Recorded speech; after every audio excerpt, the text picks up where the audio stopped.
সবাইকে আসসালামু আলাইকুম। আজকে লালবাগ কেল্লায় ঘুরতে আসলাম। প্রাচীন ঐতিহ্যবাহী জায়গা। সবাই এখানে আসছে, ঈদের তৃতীয় দিন আজকে।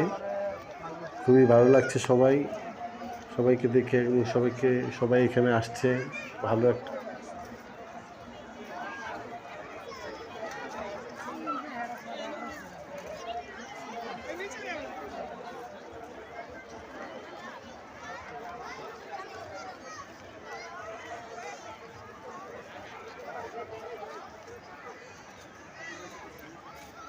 ফারদিন গো